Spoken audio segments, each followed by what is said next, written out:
Hello everyone, welcome back to the channel.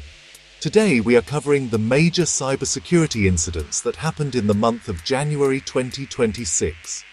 Starting with Nike confirms investigation into 1.4 TB internal data breach. Nike disclosed that it is investigating unauthorized access that resulted in the extraction of approximately 1.4 terabytes of internal data. The incident involves a large volume of files taken from internal systems, which signals sustained access rather than a short-lived intrusion. What data was exposed? Nike has not published a complete data inventory. Based on breach size and enterprise breach patterns, the exposed data is likely to include internal business documents and reports, employee-related records, and internal communications, technical documentation, system files, or configuration data, archived backups, or shared repositories. A data volume of 1.4 TB strongly suggests that the exposure went beyond surface-level records. Even if customer information is limited, internal context and operational data can carry long-term risk due to how it can be reused. Company response. Nike confirmed that it has launched a formal investigation to assess the scope and impact of the breach. This includes forensic analysis to understand how access occurred and what data was accessed or removed. The company has stated that it is taking steps to secure systems and review internal access controls. Further disclosures may follow once the investigation reaches a clearer conclusion. At the time of reporting, no customer notifications or regulatory filings had been publicly detailed. Key lesson: large-scale data exposure rarely starts with one major failure. It usually grows due to limited visibility into active access paths and data reachability. Knowing where data exists is not enough. Organizations must also know who can access it, how access is used over time, whether exposure remains active or inactive. Without this clarity, data can be accessed quietly and extracted in bulk before alarms are raised. NetX, OnSolve Code Red cybersecurity incident. OnSolve Code Red recently informed us that they have been impacted by a cybersecurity incident that affects its customers nationwide, where user data was potentially compromised. The affected data is limited to contact information, name, address, email address, phone numbers, and associated passwords used to create user profiles for receiving alerts. If users have the same password for any other personal or business accounts, those passwords should be changed immediately. OnSolve Code Red informed us that it promptly took steps to secure its systems, launched an investigation, and engaged external cybersecurity experts to assist. They decommissioned the OnSolve Code Ready platform and are in the process of moving all customers to a new Code Ready platform. The new Code Red platform, we are informed, was not part of this cybersecurity incident. Additionally, the new system resides in a completely separate environment and has undergone extensive security auditing and testing. The City of Salem will be utilizing this new code-ready system going forward. Next, Marquis confirms data breach. Marquis, a US fintech company building software for banks and credit unions, has confirmed suffering a ransomware attack and losing sensitive customer data, but shifted the blame onto its firewall provider, SonicWall. In mid-September 2025, SonicWall warned its firewall customers to reset their passwords after unnamed threat actors brute forced their way into the company's MySonicWall cloud service. This tool allows SonicWall firewall users, typically businesses and IT teams, to back up their firewall configuration files, including network rules and access policies, VPN configurations, service credentials, LDAP, radius, SNMP, or admin usernames and passwords, if stored in config. At first, SonicWall claimed fewer than 5% of its customer base was affected, but later concluded that everyone lost their backups to hackers. Next, Melwood discloses data breach following ransomware attack. Melwood disclosed a data breach after a ransomware attack led to unauthorized access within its internal network. The incident involved threat actors gaining entry to systems, extracting data, and then deploying ransomware to disrupt operations.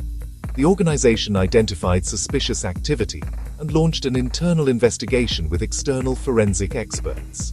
Findings confirmed that certain files were accessed and copied without authorization before containment steps were completed.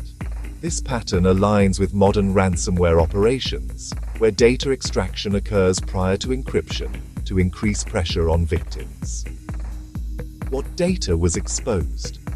Based on Melwood's disclosure, the compromised data of thousands may include full names, social security numbers, dates of birth, driver's license or state ID numbers, financial account details in limited cases, employment and benefits-related information.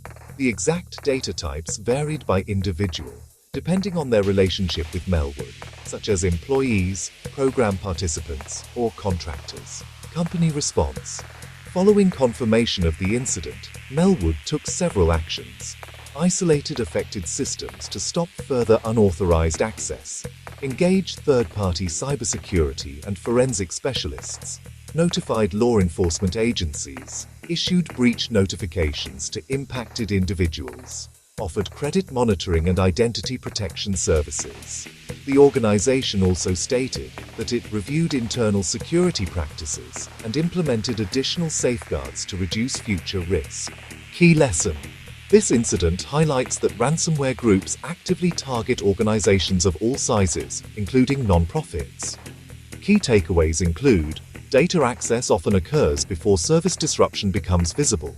Personal and employment records remain highly valuable to attackers. Early detection directly limits the scale of exposure. Clear asset awareness and access governance reduce impact. Next, S&P transformations. Data breach. Exposes Social Security numbers incident. Overview. S&P transformations. Incogum, a US-based subsidiary of S&P Group, disclosed a security incident involving unauthorized access to internal systems.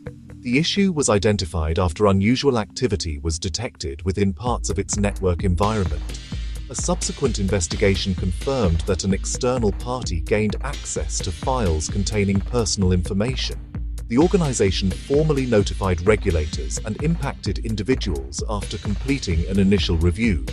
Public disclosure filings indicate that the access was not authorized and that sensitive records were viewed or acquired during the incident window. While technical specifics have not been publicly detailed, the breach reflects weaknesses in internal access controls and monitoring across enterprise systems. What data was exposed? The compromised information included highly sensitive personal identifiers, specifically full names of individuals, social security numbers, SSNs, driver's license numbers. Company response. Following detection, S&P Transformations engaged external cybersecurity specialists to investigate the incident.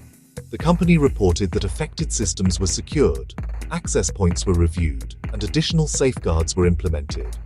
Impacted individuals received written notifications outlining the exposed data types. The company also offered guidance on monitoring financial and identity records, along with credit protection services where applicable. The response focused on containment, regulatory reporting, and customer communication, rather than public technical disclosure. Key lesson. This incident reinforces a critical point. Sensitive identity data remains a prime target, even within organizations that are not consumer-facing brands. Enterprises handling SSNs must enforce strict access governance, continuous monitoring of internal systems, and rapid response workflows. Visibility gaps around who can access regulated data and how that access is tracked continue to create real-world risk. Preventing exposure requires sustained control over identity data flows, not one-time audits.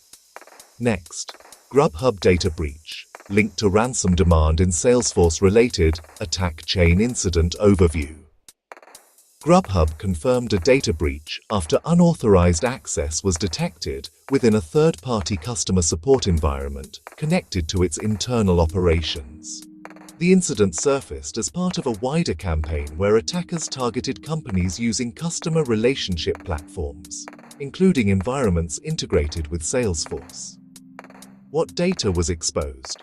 Grubhub stated that the exposed information depended on the type of user record involved.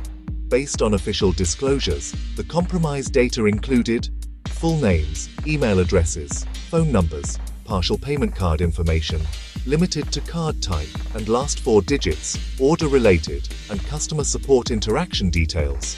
Grubhub confirmed that full payment card numbers, CVV data, bank account details, and account passwords were not accessed. However, the exposed contact and transaction metadata still carries risk when combined with impersonation attempts or targeted fraud. Company response. Grubhub reported taking immediate action once the intrusion was identified. Key response measures included revoking access to the affected third-party support systems, rotating credentials and access tokens associated with support workflows, engaging external cybersecurity specialists for investigation, notifying affected users and relevant authorities, reviewing and tightening third-party access permissions. The company emphasized that additional controls were applied to limit external system access and reduce similar exposure going forward. Key lesson. This incident highlights a recurring issue across large organizations. Even when core platforms remain secure, connected systems such as customer support tools, vendor access, and long-lived credentials often become the weakest entry points. Security programs that focus only on applications or infrastructure often miss exposure created by third-party integrations, support tooling access, excessive permissions, weak identity controls.